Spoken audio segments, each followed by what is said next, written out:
So welcome everybody to our presentation on supporting grieving children and youth.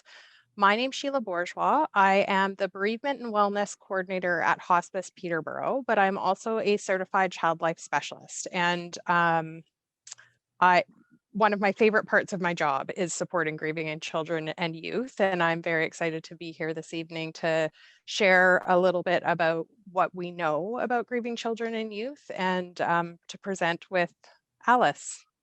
Hi, thanks Sheila.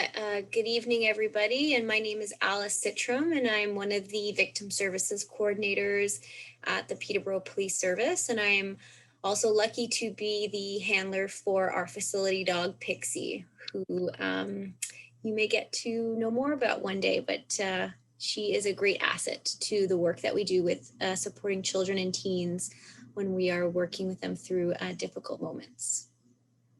And I think there's a picture of Pixie in the presentation, isn't there, Alice? There is, yes. Excellent. I did mean to push that in there. So we're going to start tonight with a land acknowledgement.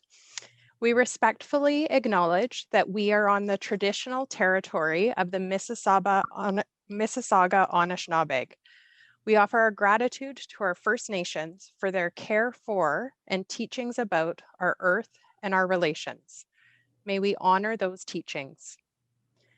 We acknowledge that where we meet is the land and territory of the Anishinaabe people. We gather with gratitude to our Mississauga neighbors. We say miigwech to thank them and other Aboriginal peoples for taking care of this land from time immemorial and for sharing this land with those of us who are newcomers. Out of that gratitude, we are called to treat the land, its plants, animals, stories, and its peoples with honor and respect. We are all treaty people. We acknowledge that the land on which Hospice Peterborough and the Peterborough Police is located is a traditional territory of the Anishinaabe Mississauga and in the territory covered by Treaty 20. So before we get started, we just want to touch on a few things, which I touched on a little bit before we started recording, but one is confidentiality. To protect your privacy and confidentiality, we would ask that you keep your microphone muted and your camera turned off for the presentation portion of this evening. If there are questions that come up, there will be time to answer questions afterwards, or you can also put them into the chat function on Zoom. And whenever we're talking about grief and bereavement, it can sometimes strike a chord and bring some things to the surface. And so if after this session tonight, you're feeling like you're in need of some additional support, Alice and I will be sharing our emails at the end of the presentation, or you can also call in to hospice for some support. So again, recognizing that when we're supporting grieving children and youth, we're often dealing with difficult feelings ourselves. And so we're going to take a moment to breathe, and I'm going to share a mindfulness activity that is geared towards children and youth, but I just want you to have the opportunity to feel the benefits of breathing and really being present in our own skin. So this is adapted from a guided imagery for children and teens by Ellen Curran. And so I just want you to get into a comfortable position. Try to relax your shoulders. If you're comfortable, close your eyes. And imagine that you're walking on a long white beach. You can hear seagulls around you and the gentle roll of the waves. Your feet sink into the warm white sand. It is quiet and safe. You notice the sound of the wind and the sun shining down on you, making you warm. This feels as if it's your beach, yours alone. Up ahead, you notice a mountain. You really want to climb this mountain, but you become aware of a very heavy backpack that you've been carrying this whole time. The backpack is full of your worries, troubles, concerns, and negative feelings. You have been carrying them for a long time, and you realize that this backpack is weighing you down. Your shoulders ache, and your back feels tight and stiff from all of these feelings. Slowly remove your backpack, and with it, all of your worries and concerns. You feel light, released, free. And you realize that you can now easily climb the mountain. With each step you take, you become lighter, happier. Each step brings you closer to absolute comfort and joy. The comfort and joy live in you, and there is nothing to get in the way of feeling them, reaching them, being in the comfort and joy. You now reach the top of the mountain, and you are strong and certain. You notice that there's a chair, a big comfortable chair waiting for you there. You sit down and look at the view around you. You see the ocean below you and the beach. And you realize that this time is yours. You breathe in the fresh, crisp air, and you know you are home.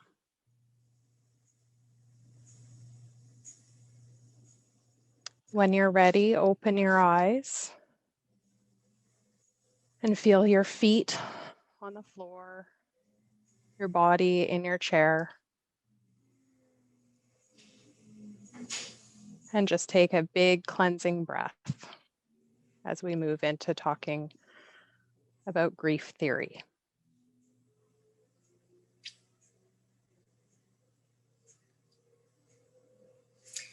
Thank you, Sheila. It was wonderful, and really helps us kind of get into the space to have this discussion. And before we get into sort of the more of the coping tools and the tools that the practical tools that we're going to leave you with, hopefully after this evening, we wanted to sort of start with a basis around grief theory, so that we can all have an understanding of what we were talking about grief. What are we really talking about? Because a lot of the sort of assumptions and maybe even criticisms or judgments around how we're supposed to do grief have really affected us around how we think we should be doing this, or that maybe our grief experience isn't normal, or is there something wrong with the way I'm grieving? So if you look at the image on the screen, I think a lot of us have been taught or have been led to think that grief is linear. There's a starting point and there's an end point, and that at some point we resolve our grief. And the reality is that grief actually looks like the image to your right, which is this jumbled up sort of mess or sort of maze that feels like it's going like backwards and forwards and sideways. And so I think Sheila and I want to kind of lead with that when we're talking about grief, whether it's children's grief or your own grief as a caregiver, that we're not expecting it. We're not talking about a linear experience. And just the one thing with this picture, it's a great image to sort of highlight that, Alice, but the other piece that it does do is still leads you to believe that there's a beginning and an end. So if you imagine in the grief how it actually works, those little circles are actually cul-de-sacs, and you end up coming back into it. So it's something that you carry for the rest of time. It's not something that has an end point. Sheila, you're getting ahead of the Sorry. It's okay. We've done this enough times that we can do that to each other. All right, slide. So another image that we just want to bring up is this stages of grief, which you may have heard that term before, associated to somebody named Elizabeth Kubler-Ross. And so essentially the stages of grief were initially developed to describe sort of end of life and palliative experiences of someone at end of life after a terminal illness or a life-limiting illness. But the feelings associated to those stages are still very much present in grief experiences. So when we talk about things like anger or denial or shock or guilt, those feelings are still very much appropriate when we're talking about grief.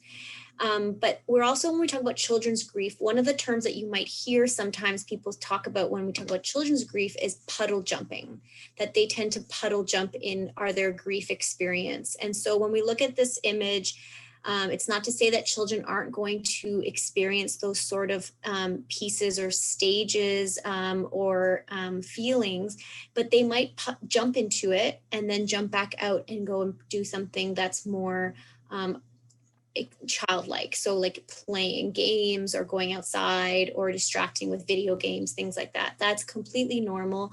And Sheila will tell you about that more in the presentation and through her work with hospice. But this is also to highlight the experience of the caregiver. And so if you're also caregiving for a child who's experienced death, you likely are also grieving too as a parent or caregiver, and that to be mindful that that is a very challenging position to be in, and that you are also going through some of these experiences while also trying to be very attuned to your child and what they're going through.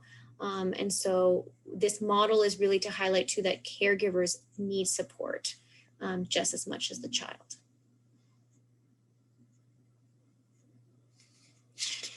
Continuing bonds is a newer sort of theory when we're talking about grief. And really when Sheila talked about those cul-de-sacs, that grief never ends, one of the reasons this theory sort of developed was that there was this recognition that we don't just leave our grief behind. We don't just sort of, we have our grief, our loss, and then we move on from that grief. We move on from that person. Continuing bonds acknowledges that grief doesn't just end at acceptance. And that one of the things that helps us cope with grief is to be able to carry our loved one, our person, with us for the rest of our lives. That relationship is going to look differently. It's going to feel different, but it is integral to that grief experience. And there's another slide that sort of depicts continuing bonds. And one of the things that we can notice around continuing bonds when we're supporting children is that sometimes, depending on the age of the child, when our person died, they may not have a lot of memories of their person. And so parents and caregivers are sort of invited to encourage those continuing bonds through their own grief experience. And that can look like maybe providing that child with a belonging that or a personal item that belonged to their person, or sharing stories about the person that maybe that child doesn't have their own memory of, or maybe wasn't alive when that event happened. And that helps that child also develop a continuing bond with the person who has died. And so it can be both the therapeutic piece for the caregiver, but also for the child.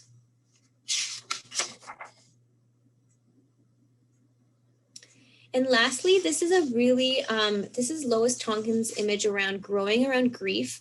And this is another concept that we wanted to highlight about that, you may hear some platitudes around grief. It gets better over time.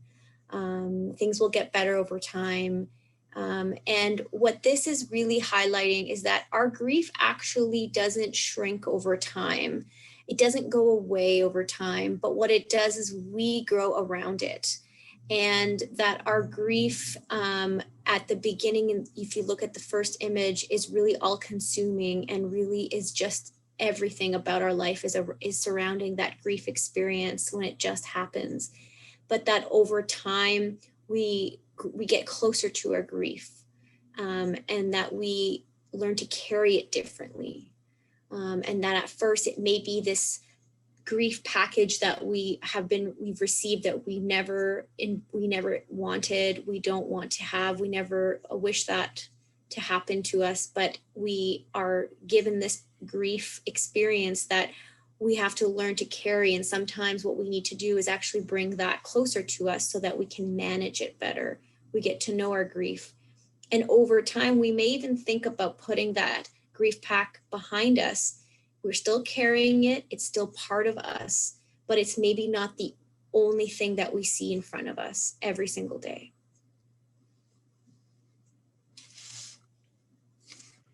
So we wanted to share this image with you. It is somewhat academic, so don't be overwhelmed by all of the writing and different words that surround it. But one of the things that's reassuring about this model, so this is from the Irish Childhood Bereavement Network, and they sort of looked at what bereaved children need as they grieve. And so what I want to bring your attention to is that bottom, the base of the pyramid. So most children will fall into this category. And so the purple shows what kids will need. What services and support is in the green section, and then in the pink section is what professionals need to be trained with to support kids at that level. And so those level 1 kids, which is going to be most kids who deal with grief and loss, they're going to do okay with the services and the supports they already have in place. They may need a little additional support, but through the support of their family, church or religious groups, school supports, that is as much support as they're going to need. And so sometimes people can feel that anytime a child experiences a loss, they need intensive support. And this is just reassuring to remind us that most kids are going to do okay. Occasionally, they're going to need a little extra support, and there's going to be a few children who need specialized support following loss. But most kids are going to do okay. And so we just wanted to share this as a reassurance. So we're going to spend some time talking about different levels of understanding about death at different developmental stages and common grief responses that we see in kids at various stages. So before we get into that, we just want to highlight that all children experience grief and have some understanding of death. And this starts right from birth as feeling a loss and recognizing an absence. And there's no such thing as too young. And so we're going to share some evidence-based knowledge with you that'll help to guide your support that you're offering and conversations that you have with children based on their developmental age. One other piece that we want to share is that kids will develop a complete understanding of death at different ages, but it's going to be composed of 4 different things. So kids will, at a certain point, begin to understand that death is irreversible. This is permanent. Once someone dies, they can't be made alive again. They'll also understand the finality of death, and that when a body dies, that means that all of the systems that were keeping it alive stop working. We stop breathing, we stop eating, we stop thinking. They'll also begin to understand at a certain point that death is universal. Everything that is alive will die. And then causality is another piece of understanding that comes with age, and that's that different things can cause death. Now, most kids will develop a fairly complete understanding of what death is between 5 and 7, but that doesn't mean that there aren't supports we can offer to children who are younger, who are grieving. So for kids that are quite young, under the age of 3, they may not understand the finality of death or that death is universal, but they do recognize the absence of a significant person in their world. So at about the age of 8 months, kids develop the idea of object permanence. And so that means they understand that an object continues to exist even when they can't see it. And so that's an age that it's so much fun to play peekaboo with kids, because they recognize that it's exciting to see that something's there. And then one of the other things that infants and toddlers are highly aware of are changes in the mood of people around them. And so if their caregivers are overwhelmed and upset, children can often be very attuned to that and may experience some behavior changes because of that. So normal grief responses in early childhood include kids may have changes in their sleeping, their eating, their own mood. You may notice they may lose interest in toys or foods that they used to love. And as language develops, they may begin searching for the person or may ask for the person. And so, key ways to support young children who are grieving are to maintain routines when possible. And sometimes, when there's a death, it throws the house into a little bit of chaos. But trying to maintain what parts of the routine are possible, and then as soon as possible after the loss, trying to get back, because kids' routines let children know they're safe in the world. And so you want to get back to those established routines as much as possible. And then also providing consistent nurturing. So if it is a primary caregiver who has died, it's trying to minimize the number of caregivers. So not having 15 new people come in and be providing care for this child, having a couple people who are able to be consistent and present, helping to support the child and engage in those routines with them.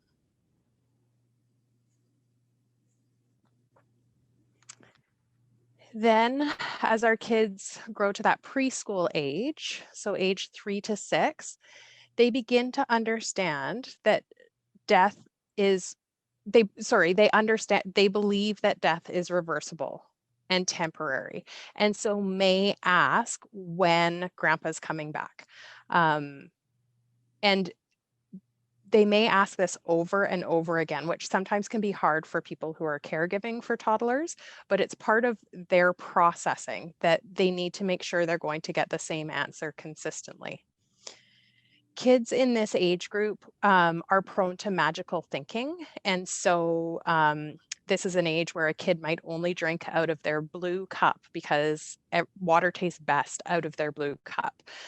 But the way that that can impact a child at this age that's grieving is that they can sometimes believe that their thoughts or actions caused the death of the person. So they may think, oh, I lied about taking an extra cookie and then grandpa died.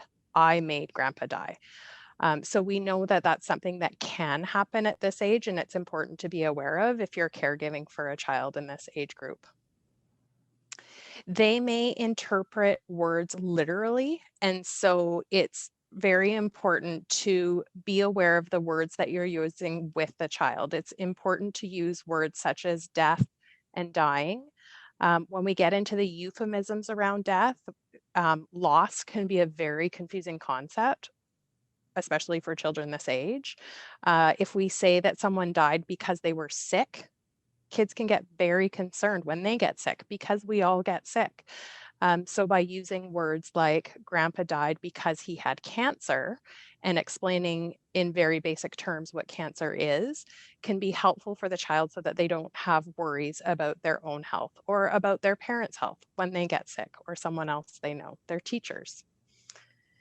And they also are very impacted by the emotions of those around them. And so that it's just something to highlight, because caring for yourself when you're caregiving is a really important piece in supporting grieving children.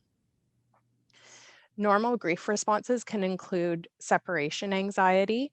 And again, if you're also grieving and really struggling with grief, that can be really difficult if you had a child who was okay with you stepping away to make phone calls, who all of a sudden is attached to your leg and not wanting you to leave the room. Again, kids may repeat questions, just looking for that consistent answer. And they may have some regression. So they may have been able to use the toilet independently and may not be able to do that or start having accidents again. And then the other thing that can sometimes happen for toddlers is as Alice talked about with the puddle jumping, kind of jumping in and then going back to playing, caregivers may think, oh, well, they're not really affected by this.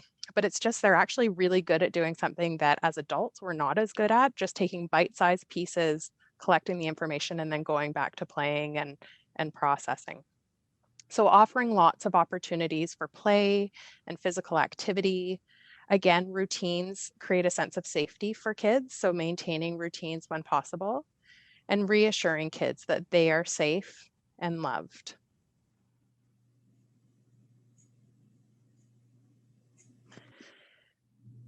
One of the other things to know about this, if you do have young children, is when children are grieving and their brains develop, they're going to revisit the death.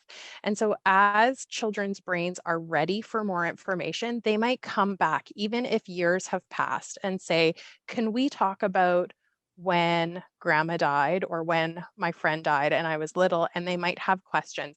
And for some caregivers, they're concerned that this might mean that their child is struggling to understand the death. And it's a very normal process. It just means that their brain is ready for more information and they need to come back and ask some questions. So for our school age kids, so once they're starting to get into school, this is an age where they begin to have a more complete understanding of what death is. Kids at this age may also believe that death is contagious. And so that's something we really need to be aware of if you are providing care, letting kids know again in clear terms what the illness was. And we'll talk a little bit about the 4 C's later on, but it can be a very helpful tool for caregivers. Kids at this age can be fascinated by death and may want to talk about it and ask very detailed questions about it. They may take a very scientific approach and want to know about if a dead person goes to the bathroom. And that's a really normal thing for kids in this age group. They may have worries about how the dead person is going to eat and sleep. And so reinforcing some of the messaging that when a body dies, it no longer needs to eat or sleep can be important. And again, we talked about the magical thinking with toddlers. This can continue into the school age years, and children may blame themselves for the death or experience feelings of guilt. And so, as a caregiver, it can be helpful to just check in occasionally and say, you know what, I've heard sometimes kids can feel like they did something to cause the death. And I just really want you to know that there was nothing you did that impacted this death. Normal grief responses can include having, again, difficulty with separation, or alternatively, children may isolate themselves. They might spend more time in their room and more time being quiet. You may notice changes in behavior. A child who's pretty even-tempered might start having fits or tantrums. Kids may find it difficult to express their feelings using words, and so providing some opportunities to engage in art-based activities or getting outside and running around. Some kids need to move their bodies in the world to help express feelings, and so giving them lots of opportunities to have different ways to process what they're going through. And just like adults, just like all of us, when kids are grieving, they may have trouble paying attention. And so it can be really important to make sure that the school and any childcare setting that they may be in is aware of what's going on and that there's been a death, because it's natural for kids to struggle to pay attention. So with this age group, we want to provide honest, concrete information, and using words like once someone dies, they no longer breathe, they no longer eat, go to the bathroom, and their body stops growing. They may need permission to cry or to share thoughts and feelings, and sometimes saying, one of the ways when we're feeling really full of sad, we can help to let some of those sad feelings out is through crying. And one of the ways we can actually do that, and sometimes it's counterintuitive, sometimes we want to protect kids from strong feelings, and so we'll try not to cry in front of them. We'll want to be strong. And It's really important for kids to see us expressing a full range of emotions. And it's okay to say, I'm feeling really sad today about grandma. And so I'm crying because I'm feeling so sad. And that helps kids to know that that's something they can do when they're feeling really sad as well. Identify specific fears or misconceptions. Again, we're going to come back to the 4 C's, which can be a helpful tool to use to check in around misconceptions. Providing opportunities, again, for arts-based, for drawing, playing, journaling, and lots of opportunities to talk about positive memories they have with a person who's died. Again, routines are very helpful, and so maintaining those when possible. And making sure the child knows who's going to meet his or her needs. They may be very concerned because as their understanding of death develops, they also realize that other people can die. So that's a common fear that they may have. And so saying, today, grandma's going to be picking you up and taking you to piano, and just letting them know who's going to meet their needs as they go through their routine.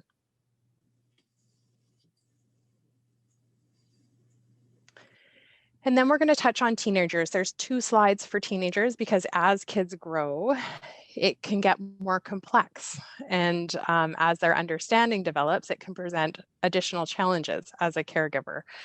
So by the ages of 12 to 17, kids have quite a complete understanding about what death is and that it's inevitable, universal, and irreversible. They may believe that they themselves are invincible and that this can't happen to them. They may also start to question some of the meanings of life and question spiritual or religious beliefs. Some teenagers may be drawn to some spiritual practices, and some teenagers may question religious or spiritual beliefs. Normal responses include feeling confused, angry, scared, very similar responses that adults experience. Teens may engage in some risk-taking behaviors as part of their grieving process. And if you do have a teen who's struggling with risk-taking behaviors, it may be a helpful time to reach out for some additional support. But teens may drive faster than they're supposed to. They may use drugs and alcohol, and they may not have done that previously, or may take some risks with sexual activities. So just trying to keep open communication lines with teenagers when they're grieving can be really important to make sure they have the supports that they need. They may isolate themselves. And the other thing that's so tricky for teenagers who are grieving is this is a developmental stage where they're supposed to be moving from being dependent on their family to being independent. And so there can often be a struggle between, I need to be able to do this on my own because I'm finding my way in the world and I'm doing my thing, but still needing that support and that care can sometimes be an internal struggle for them. So there may be times where they may isolate themselves and become quite tearful. There may be changes again in sleep and eating and mood.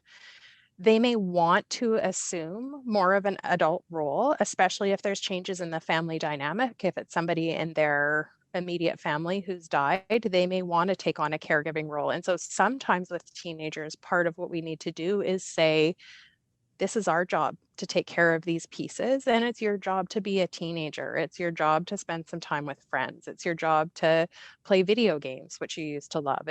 And so making sure that there's some clarity around roles when teens do want to start taking on some of those more adult pieces. They may criticize caregivers. Again, in part of that questioning how the grief and spiritual beliefs all fit in, it may come through in criticism of caregivers. So if you're dealing with grieving teenagers, please be gentle with yourself.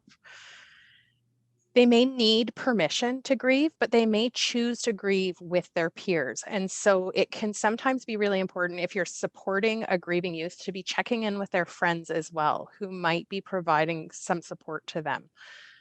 They also are highly aware of stigma. And again, teenagers don't want to feel different. And so grieving can be very isolating because they may feel very different from their peers. And especially if there's a stigmatized death, they may feel like everybody's aware of that.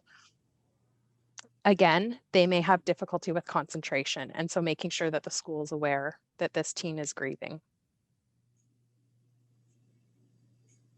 So how to help this age group? Don't assume that adolescents can handle, they'll tell you they can handle their problems with help or support, but it's so important, Alice will speak to this, to just keep checking in and keeping that door open. Be available, but respectful of their need for privacy and to find their own way with their grief.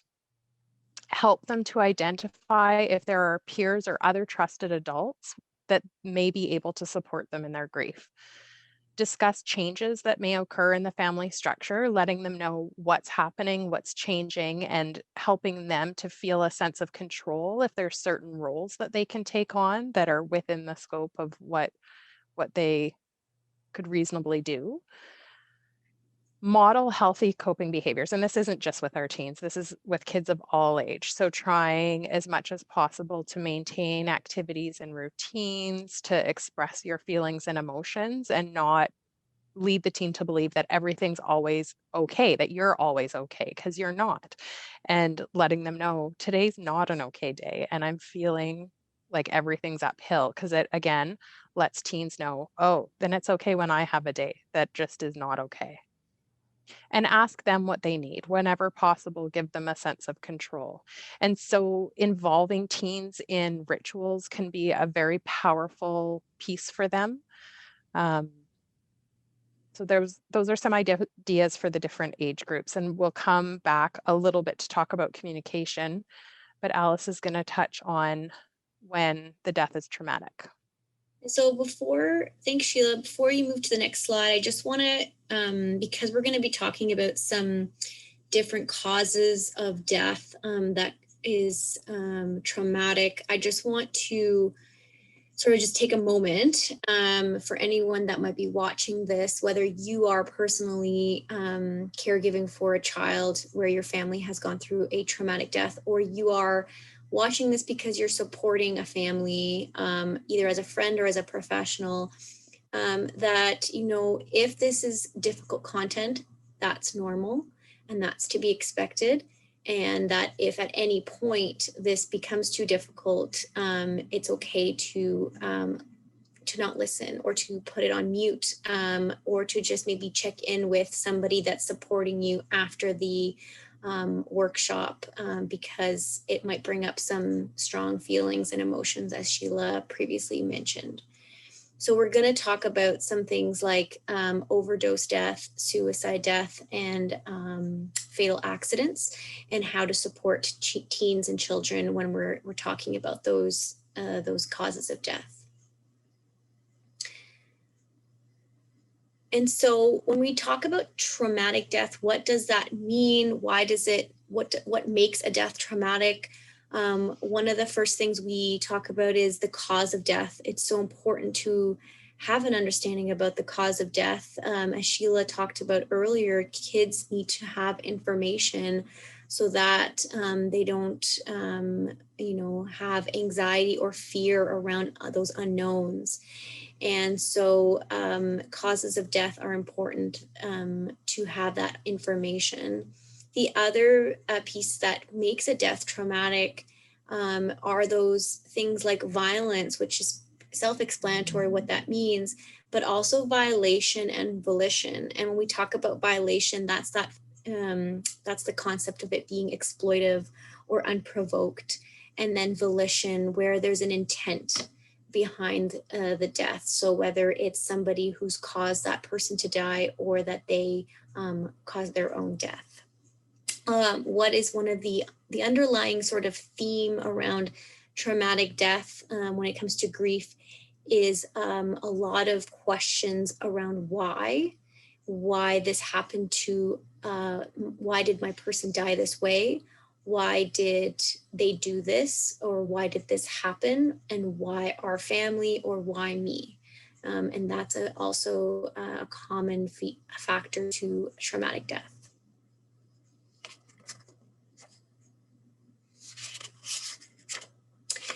And just briefly, because trauma is such a personal experience, what is traumatic for one individual may not be that for another person. And that has to do with our environment, our support system, our history. And so what trauma is, just briefly defined, is that it's can be both a physical but also an emotional injury that can create a lot of shock, terror, and is usually overwhelming for that person. One of the pieces around trauma too is what I want to highlight is when they talk about emotional injury, and we'll look at that later in the presentation, but it's not always obvious that something's traumatic for an individual, where they may not show that physically on their, either emotionally express it with their face or their body, but that there's a emotional and psychological impact to the person.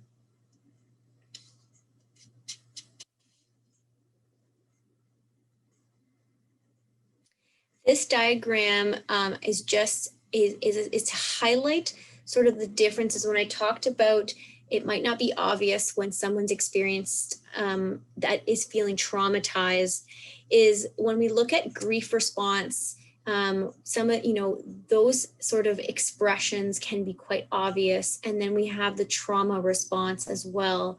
When we're dealing with trauma and grief, we have both. And so the next slide will explain a little bit about what that looks like. But what I also wanted to highlight here is that when we're dealing with traumatic grief, the trauma needs to be addressed first. And that's because trauma is associated with safety. In that list, in the previous slide, it talked about overwhelming a system, feeling shock, feeling horror. And so when we're talking about and supporting children and families around traumatic grief, we really want to address safety. So that's addressing the traumatic response first before we can really get into talking about the grief response. Sorry, Sheila, I'm jumping a little bit back and forth, but then we're ready for the next slide. So this is to sort of list and compare what do we mean when we're talking about grief response and trauma response. So in the first bubble we see when we talk about grief response, what someone might be thinking about when they're dealing with grief is that they're focusing on the person that they lost. They're focusing on that relationship. They're yearning for that person to come back. When we're talking about trauma, that person might be focusing on the event and not so much on the person, so how they died. In grief, they're reliving the absence every day, being reminded the person's not there. In trauma, again, we're reliving the event and not so much that the person is gone. And so you can see how the trauma sort of supersedes a lot of the grief reactions. The affect in grief, when we talk about grief, we talk about sadness, separation, anxiety.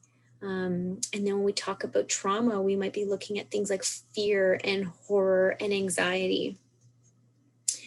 The belief and assumptive world when we are dealing with a grief reaction is what now? How do I go on without my person?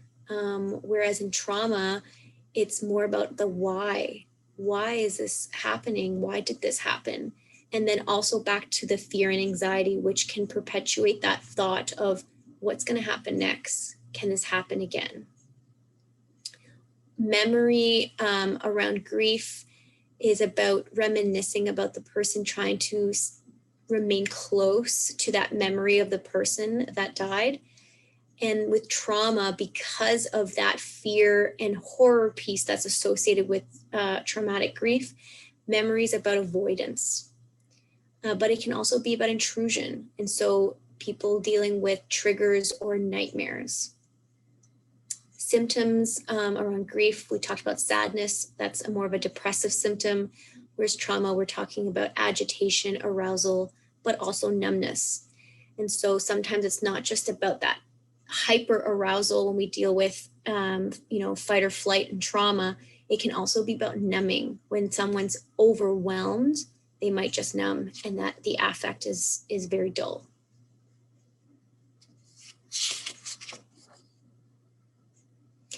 So this image is simply to just highlight, when Sheila talked about developmental understanding of grief, of death, we're talking about how, a child develops through their grief reaction. And what happens when the brain, we all develop the same way. The brain develops from the top up, or from the bottom up, the bottom up, which is the brain stem, which is our core functions, our bodily functions. And then we have what's called the limbic system that develops second. And this is the most, I think, important part of the brain when we talk about whether we're talking about grief or we're talking about trauma, this is where emotional expression happens. This is where attachment happens. But this is also where fight and flight and freeze happen. And so one of the things that I like to highlight when we present about children, supporting children, teens and families, is the work that hospice does, the work that Sheila does. A lot of her work is arts-based. And a lot of the work that kids, kids might do outside of hospice can be arts-based as well. And because art is about safety, it's about emotional expression, it's really about targeting that limbic system and developing it, so that if we're dealing with traumatic grief, that child can feel safe enough to move into that third level, which is the cortical brain, which is about logic, planning, thinking. And when we are dealing with traumatic grief and we're dealing with trauma, that third level is completely shut off. And so having things like arts-based therapy or dealing with safety and containment can help a child feel safe enough to have those that full cognitive function again. The other thing I want to highlight with this brain image is not to focus too much on parents and caregivers worrying about the development of their child and being worried that because they've experienced a traumatic death in the family, that somehow they're going to be forever, their brain and cognition will be forever affected. What I do want to highlight is that children do best when we support our caregivers. If the parent is doing well and coping well, the child is going to cope well. And so this is just to highlight once again, I think that's what the message will be at the end of this evening, is about also supporting the caregiver when we're talking about supporting children and teens.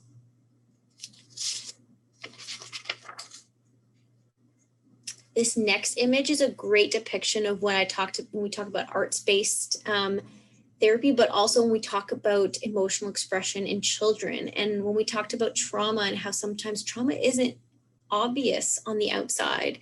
A child may seem they're doing fine on the outside, especially if they're numbing that trauma. And then you can see here, these are some images that children drew about their, expressing themselves. You can see the picture on the right, how a child might seem fine, but on the inside might feel broken or might feel like there's butterflies in their stomach. They're feeling anxious or maybe afraid of something. That lock on that heart symbolizing sort of that numbing, that they're not going to open up. They don't feel safe to open up maybe, and confusion that can arise from traumatic grief.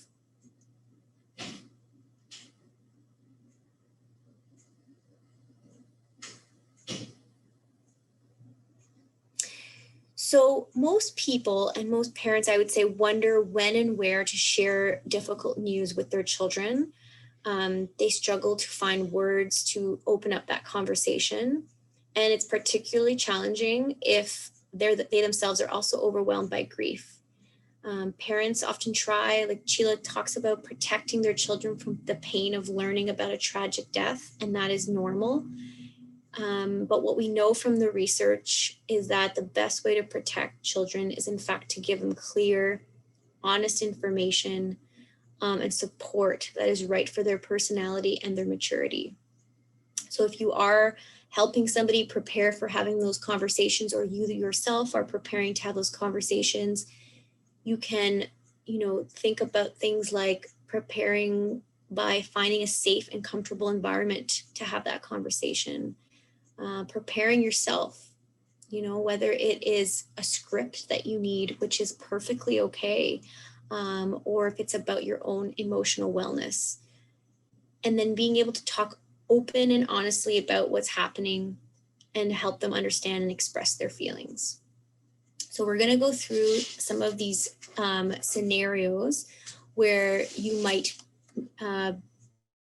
be in a situation where you have to explain this to a child.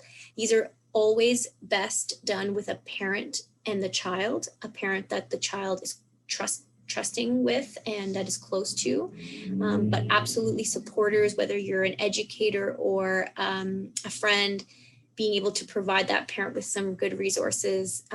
This is why we're doing this, and feel free to reach out if you have any more questions about these kinds of situations. When we're talking about fatal accidents, knowing how the accident happened is important to children and young people. It helps them piece together why their loved one died. Again, keeping in mind their age, and also about not like sliming them, knowing that they need some information, but also being very mindful of how much information may be too much. And you will know your child best and what they need. They're likely to have lots of thoughts in their head, so being given factual information is important. You don't want to overwhelm the child, but at the same time, if you leave things out, they might be missing information, and it could be more distressing than the actual truth. They may piece things together that didn't actually happen. It can also help the child to know that they'll be told more information in the future once it is known. This is a message that would be throughout any kind of death, whether it's an illness or a traumatic death. It's okay, perfectly okay, to tell a child that you don't know an answer to a question they have, but that you'll find, when you find out, that you'll share it with them.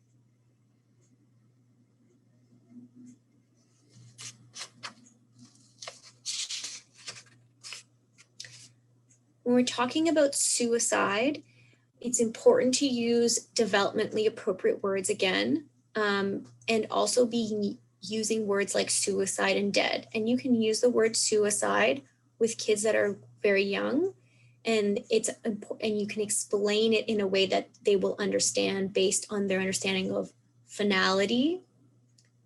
And so one of the things that we need to consider when we're talking about suicide and any other kind of stigmatized death is that there's a lot of shame and blame and guilt that's associated with this kind of grief. And so although mental illness is a difficult thing to explain to children, the goal is not to get it perfect. The goal is to not further stigmatize the suicide or the mental health. So there's lots of scripts out there that you can find, and we'll be giving you resources at the end, but there are ways to explain mental illness and suicide to children. One of the ways could be, what we know is just like people get sick in their bodies, such as pain in their stomach. People can also get sick in their brain, and this can cause them to feel very sad and lonely for a long time. When people feel like this, they sometimes think about hurting themselves or even killing themselves. And so the conversation always can end with things like, do you have more questions? You can always give bite-sized information to the child and see how they do with that. If they ask for more, you can tell them more. If that's all they need and they walk away and say, and go and play, that's okay too.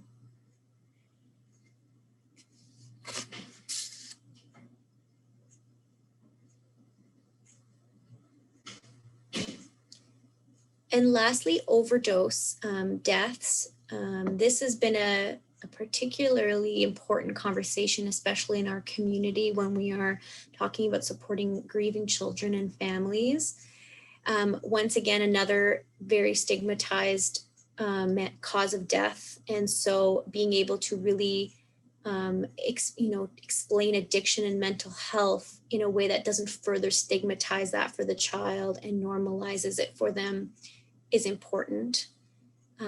Lots of shame and blame and guilt can be associated with this death as well. There are ways to explain addiction in child-friendly way. Another example I put down here is an overdose is when someone takes too much of a medicine or drug, or the wrong medicine or drug, and it makes their body stop working. Now, bear in mind, there could be some ambiguity around the word drug or medicine or substance, but you can clarify that not all medicine is bad for us. So similar to how Sheila talked about, talking about the ambiguity of sick and being sick. Someone died because they were sick, and being clear about the specific cause of death. It's just as important here to be very clear about what you're talking about.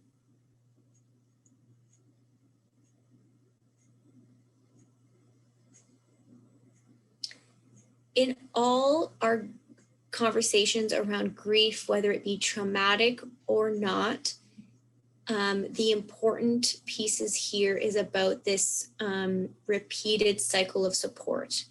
And so what that looks like when you're supporting children and teens and adults, because this theory applies to adults as well, is about that checking in with the person, with the young person or adult, offering that love and support and repeating it.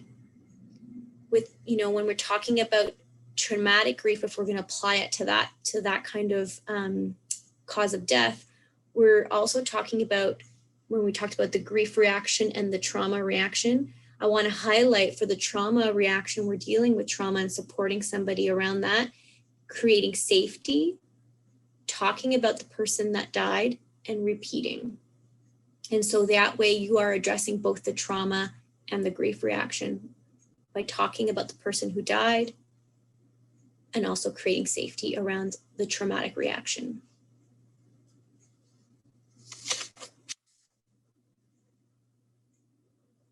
And here's the picture of Pixie. I think she comes up after. Yes. So this is just to close off that and remind that the greatest gift you can give a child is not the protection from the change, the loss or pain or stress, but the confidence and tools to cope and grow with all that life has to offer them. And you as the caregiver are the best person to do that.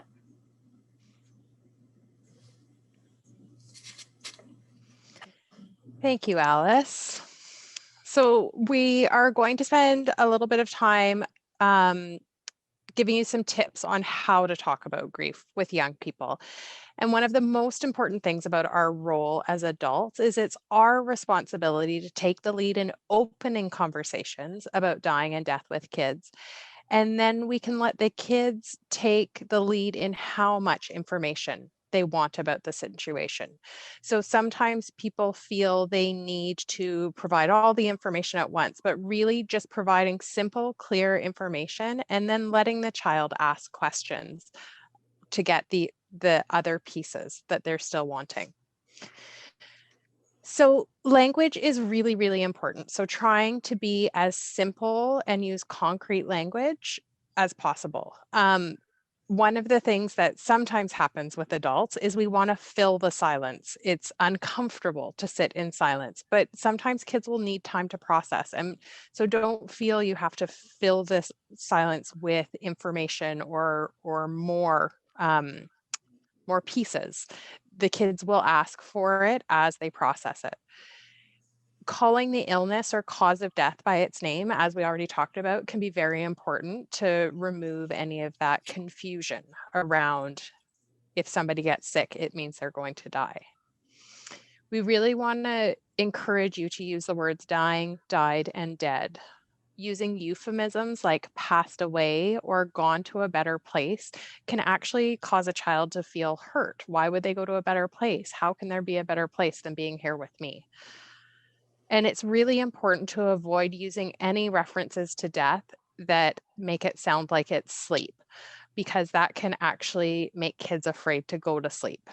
And so if you do notice some sleep changes with children, ask some questions about what's going on, knowing that other people may have used references to death that are like sleep. Encourage questions. Let kids know that they're welcome to ask any questions that they have. And as adults, that's kind of letting go of the reins a little bit, which can be hard for us to do. But we don't have to know the answer to their questions. And so it's okay if you don't know the answers to say, I don't know the answer to this. And if it is a question that has an answer, say, that's a really great question. And tomorrow I'm going to call somebody and get us some answers. Now, when we're talking about death and dying, there's lots of things that we aren't going to have answers for. So using the words mystery can be really helpful to say when a child asks about where does a spirit go, if that's a belief that you're sharing with them, where does a spirit go after someone dies? Saying that's a mystery. This is what I believe. What do you think? And allow the kids to sort of embrace that mystery and allow them to share what their own beliefs are around that. It's really important when kids do ask questions to clarify what's being asked and make sure that you have an understanding. Sometimes we want to have prepared answers when we're going into a conversation with young people. And so just trying to be present, listen to what they're saying, and then clarify. If a child says, what happened after grandpa died? They might be asking, what did you do next? Did you have something to eat? Did you have to make phone calls? Like they might be wondering about that, not what happens after we die in a spiritual sense. And always thank kids for being brave enough to ask their questions. So this is just a number of questions that kids may have. And some of these you may feel more equipped after this session to answer and wonder with. And some of them you might read and it might be like just make your heart hurt. And so things like, if I kill myself, will I see them again?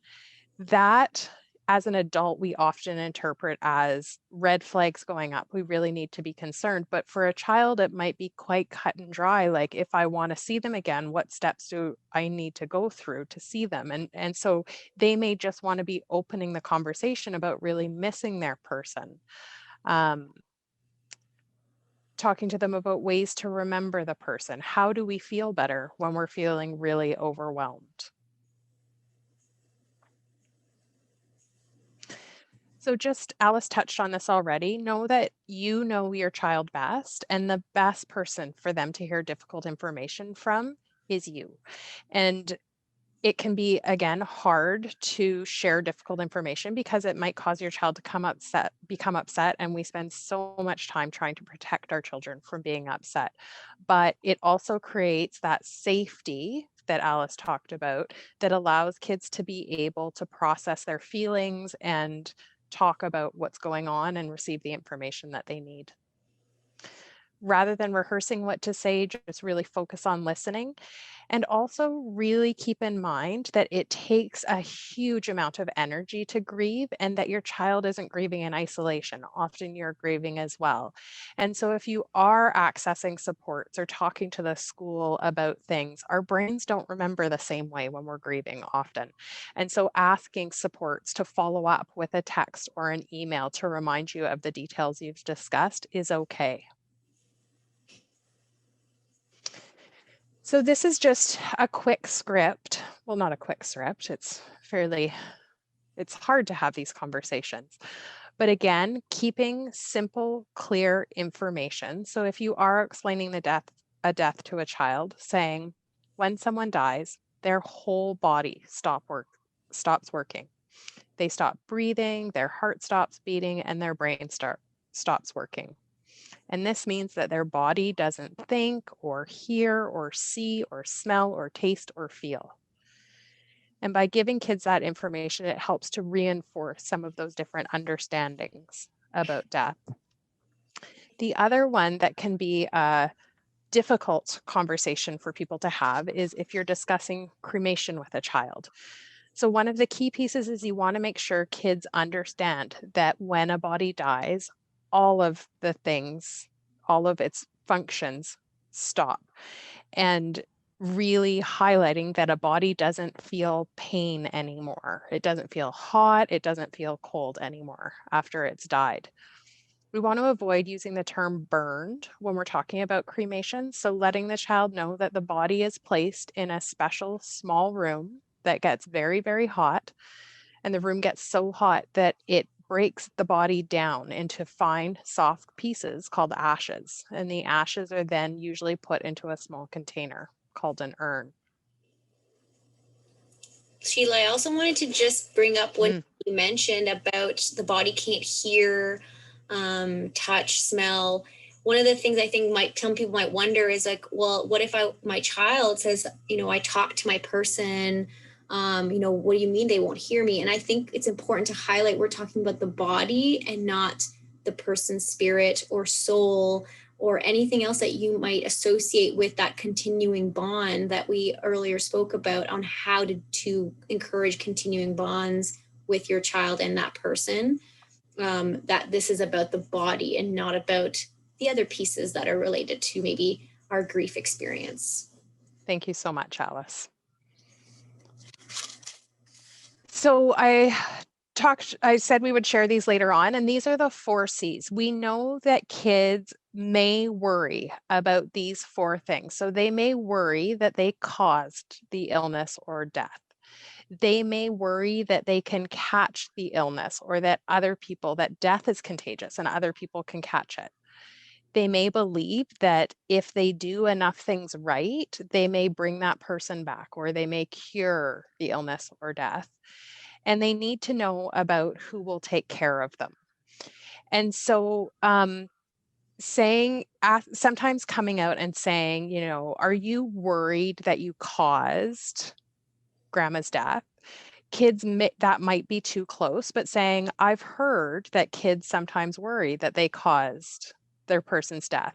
And it's quite interesting because kids may still say no, but you can often read it on their face. And as a caregiver, you may know that this is something your child's already worrying about. And so asking some leading questions so that they feel safe, but are able to share if that's a concern that they have. Or if all of a sudden your kid's keeping their room really, really clean and that's never happened before, you may be thinking, oh, they might be believing that if they're good enough, if they do all of the right things, then maybe grandma or grandpa will come back.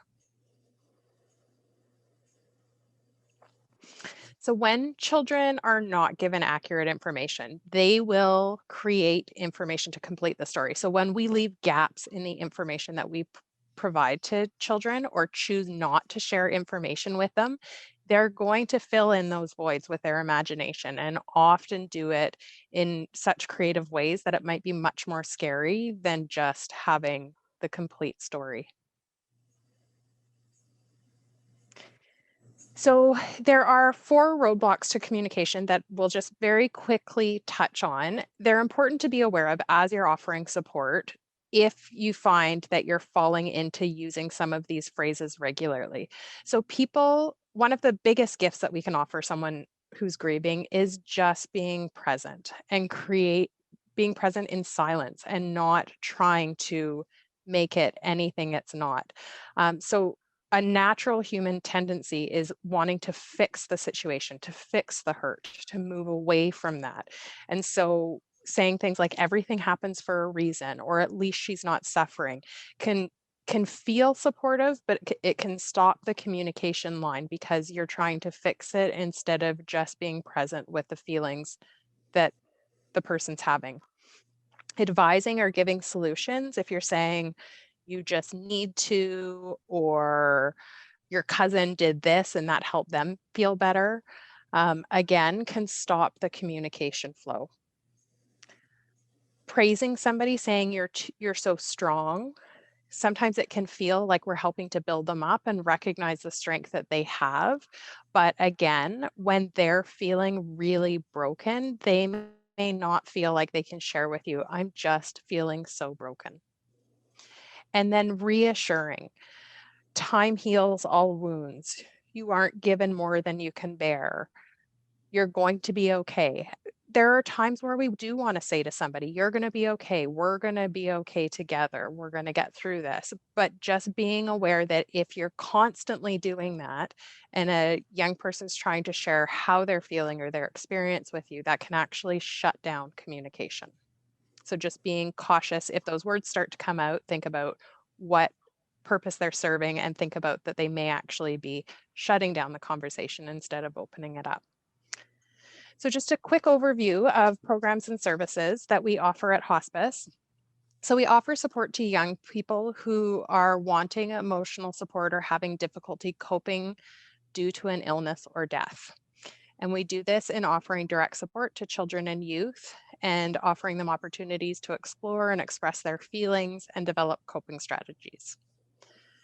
We also support young people who are feeling isolated or lonely following the death of a person that's important to them. We have group programs that are available, and it can be very powerful for grieving young people to see other grieving young people in their community because it can be such an isolating experience for them. And so to know that there's other children in Peterborough, in this area, that are dealing with a death can be very powerful in their grief.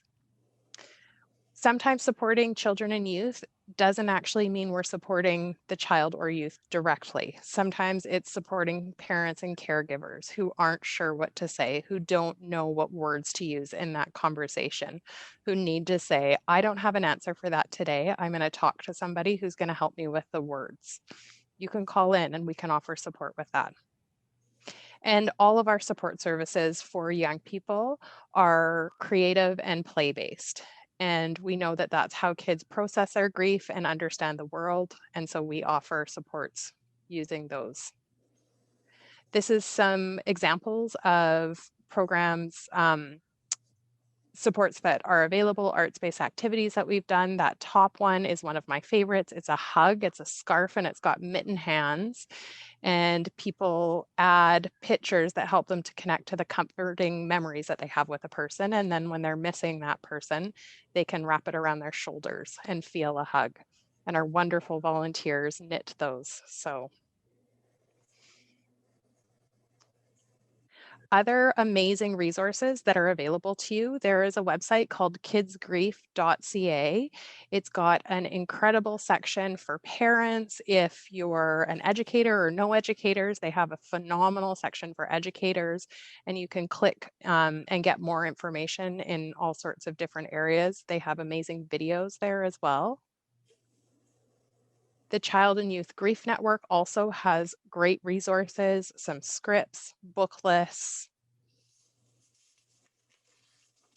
Alice and I love these books. It's Wreck This Journal. They aren't necessarily grief specific, but they're amazing books that encourage you to tear out the page and write down words and make an angry picture. And there's lovely things. It's a very physical book that allows kids to release some of those intense feelings they're experiencing. And if you do have any questions after this presentation, please feel free to reach out to Alice or myself. Our contact information is here. And we are so grateful that you joined us tonight.